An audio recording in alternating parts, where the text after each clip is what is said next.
네, 주요 뉴스를 재구성해보는 시간입니다. 오늘 뉴스토마토 사회부 신태영 기자와 함께합니다. 신 기자 안녕하세요. 네, 오늘의 이슈 확인해 보겠습니다. 문정부 무상교육 완성 속도 내놔. 어제 민주당과 정부 청와대가 국회에서 당정 협의체를 열어서 고등학교 무상교육 시행 방안을 확정을 했습니다. 그러면서 이제 올해부터 이제 시행이 되게 됩니다. 고3 학생을 대상으로 2학기부터 시행이 되게 되는데 여러 가지 또 논란도 있고 또 기대감도 큽니다. 하나하나 짚어보도록 하죠. 자, 신 기자, 기다렸던 바입니다. 생각보다 좀 빨리 왔고요. 이 내용부터 좀 짚어주세요. 예. 이제 말 그대로 고교 무상교육이라는 건 학부모가 더 이상 고등학교 학비를 내지 않아도 된다는 이야기입니다. 정부하고 이제 교육청이 지원을 한다는 건데요. 지원하는 항목은 이제 입학금, 수업료, 학교 운영 지원비, 교과서 대금입니다. 1년 평균 액수로는 평균적으로 158만 2천 원이 나온다고 하고요. 이 지원하는 항목의 기준은 그 의무교육인 초등학교, 중학교 기준하고 똑같습니다. 네. 예, 그리고 또 지원을 받는 고등학교 범위도 초등학교, 중학교와 똑같은데요. 그렇기 때문에 일부 기준에서 제외되는 학교도 있습니다. 사립고 중에서 재정 결함 보조금을 받지 않는 일부 학교가 제외되는데 자사고와 일부 외고, 예술고 등 94개의 학교입니다. 네. 교육을 받을 권리는 헌법에도 규정된 기본권이죠. 예. 너무나도 올바른 방향으로 가고 있는 것 같고 기대도 상당히 큰데 그러면 얼마만큼의 그 효과를 기대해 볼 수 있는 거예요? 예, 이게 정부가 말한 효과는 이제 우선은 이제 가계 가처분 소득이 이제 늘어날 것으로 이제 예상이 됩니다. 이제 한 달에 이제 10만 원꼴로 늘어나는데요. 이게 올해 최저임금 기준으로는 16시간 일해야 벌 수 있는 돈입니다. 네. 그래서 정부가 이 늘어난 가처분 소득이 좀 민간에서 소비도 좀 되고 그리고 저축과 투자 확대까지 이어질 것으로 기대를 하고 있습니다. 그리고 이제 이 가처분 소득이 이제 누구한테서 늘어나느냐 네. 이게 또 이제 중요하다고 정부는 보는 것 같은데요. 그래서 공평하지 않았던 교육비 부담 구조를 공평하게 이제 바꾼다는 거에 의의를 두고 있습니다. 왜냐하면 이제 고등학교 학비 부담이 그동안 고소득층도 아니고 저소득층도 아닌 중간 계층이나 중하위 계층이 부담을 했기 때문인데요. 그동안에는 이제 학부모가 대기업에 다니거나 뭐 공무원이면 이제 직장에서 당연히 교육비를 지원해줬고 저소득층은 이제 교육청 같은 곳에서 이제 또 저소득층이라고 이제 돈을 줬고 그래서 이제 중간에 끼인 학부모만 이제 1년에 160만 원 가까이 냈던 겁니다. 네. 이게 단순히 이제 우리만 내서 기분이 나쁘다 그런 차원이 아니라 정말로 이제 가정경제 부담이 컸는데요. 네. 단적인 예를 봐도 이제 2017년 기준으로 공립고등학교만 네. 수업료 미납자가 이제 1만 5천 명이나 됐습니다. 이게 간신히 내긴 했지만 부담이 큰 가정도 있었을 것이고 또 여기 통계 잡히지 않은 사립고등학교까지 생각하면 꽤나 많았을 것이라고 생각이 되는데요. 그래서 이 중하위 계층을 세부적으로 보면 뭐 자영업자, 소상공인, 영세 중소기업 이제 종사자입니다. 그래서 무상교육으로 부담을 덜었고 이제 교육비를 못 내서 그만두는 학생도 그만큼 줄어들 것으로 보입니다. 교육은 정말 다 받아야 되는 게 맞는 거고 그리고 이야기 들어보니까 거의 뭐 한 가정에 연간 160만 원 정도 이제 어쨌든 절감하는 그 효과가 있는 거고 다만 이제 특목고라든가 이런 부분은 제외가 되는 거죠. 예, 그렇습니다. 네. 무엇보다 문재인 대통령의 이게 공약이었어요. 교육 부분에서 최우선 과제였고요. 예. 근데 이제 문재인 대통령께서 2020년부터 이거를 시행을 하겠다라고 이제 공약을 했는데 윤해 부총리 들어오면서 이게 빨라졌단 말이죠. 네. 좀 너무 서두르고 있는 게 아닌가? 왜 이렇게 좀 빨라진 거예요? 이제 정부 같은 경우는 이제 이걸 학부모의 부담을 줄이기 위해 이제 앞당겼다. 이제 좀 이렇게 시급한 얘기하고 있습니다. 문제라고 예, 본 시급한 거예요. 문제라고 생각해서. 예. 일단 뭐 야권에서는 이게 이제 선거법 지금 뭐 개정안에 올라간 게 이 자유한국당을 제외한 여야 4당이 지금 선거 연령을 낮추잖아요. 그럼 이제 고3부터가 이제 대상이 되는 건데 예. 지금 총선을 1년 앞두고 있는 상황에서 총선을 앞둔 노림수가 아니냐, 예. 고3의 환심용이 대책이 아니냐라는 말이 나옵니다. 예. 거기에 대해서는 신 기자 어떻게 보세요? 예, 말씀하신 대로 이게 선거법의 그 연령 문제하고 좀 연동이 돼가지고 이제 좀 그렇게 이야기가 나오긴 하는데 근데 좀 생각을 해봐야 될 게 이게 그동안 좀 많이 이야기되던 패스트 트랙하고 좀 연관이 되는 거거든요. 네. 그래서 요즘 좀 패스트 트랙 가능성이 그렇게 높지 않다 좀 이야기가 되고 있는데 그래서 이게 과연 총선을 노린 건지 의문이 들고 노렸다고 해도 그런 방향으로 좀 소용이 없지 않을까 그런 생각이 듭니다.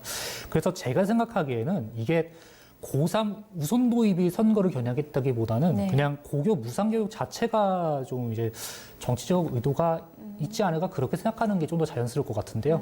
시기적으로 이런 생각에서 벗어나기는 좀 쉽지는 않을 것 같아요. 뭐 49만 명의 고3 그 유권자가 생기는 거고 지금 총선을 예. 앞두고 갑자기 이게 또 빨라져서 시행이 빨라졌다는 점에서 뭐 야권에서는 당연히 뭐 석연찮다라는 그 목소리가 나올 수밖에 없는 거고 앞으로 이제 잘 하는 게 이제 문제죠. 예. 근데 이제 잘 하기 위해서는 지금 재원 마련에 대해서 여러 가지 또 논란이 있습니다. 지금 각 지자체들, 특히 교육감들이 지금 반대를 또 많이 하고 있는 상황이고요. 우리랑 상의 없이 이렇게 교육부에서 먼저 발표가 됐다라는 목소리가 들려옵니다. 연 2조 원 정도죠. 연 2조 원 정도를 마련을 해야 되는데 이게 방법이 좀 있는 거예요? 일단 정부에서 이제 말한 거는 이제 큰 틀에서 보면 정부와 교육청이 이제 반반을 부담하는 겁니다. 네. 그래서 말씀하신 2조에서 1조 원 정부, 1조 원 교육청 이렇게 되는 건데요.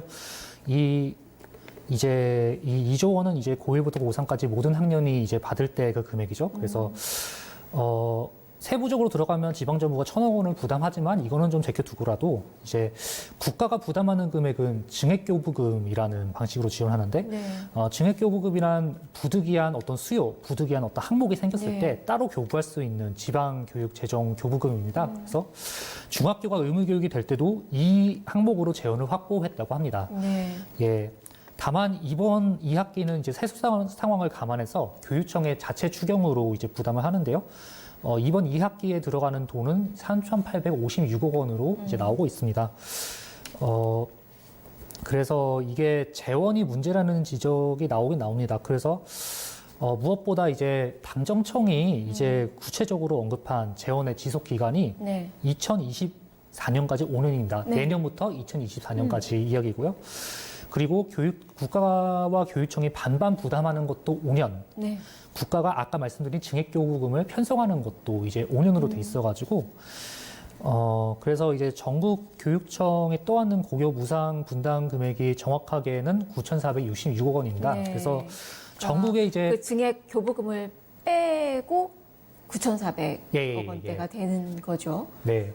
네. 예, 그래서 전국의 광역단체가 17개가 있습니다. 그래서 나누기 17 하면은 이제 시도교육청 하나마다 이제 550억 원을 이제 부담한다는 교육청 계산이 자체 나옵니다. 예산으로 이렇게 편성을 해야 예, 되는데 그렇습니다. 예. 이 방안이 현실성이 있는지는 좀 따져봐야 할 것 같고 5년을 강조해 주셨는데 그럼 예. 5년은 뭐 이렇게 해서 뭐 간다고 치는데 예. 5년 이후에는 어떻게 해요? 예, 그래서 제가 방금도 통화를 하고 왔는데 네. 이제 교육부 관계자는 어쨌든 이 5년이라는 거는 5년만 하고 말겠다는 뜻에서 5년을 한 게 아니고 그 점을 강조하더라고요. 그래서 이제 초기에 이제 제도를 다지기 위해서 이제 5년을 설정해 놓은 거고 이후에는 어떤 교육 수요 등에 대한 연구를 해가지고 이제 마련 방안을 마련하겠다는 입장입니다.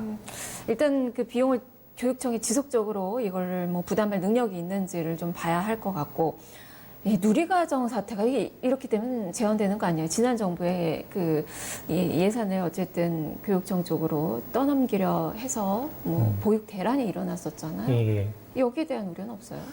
예, 아무래도 이 우려가 있죠. 일단 뭐, 지방교육청에 이제 이게 부담이 된다는 것 자체도 좀 이야기가 되고, 또 이게 아까도 이제 계속 강조를 하신 거지만은 이게 국정과제였고, 또 이제 국가의 책임이다.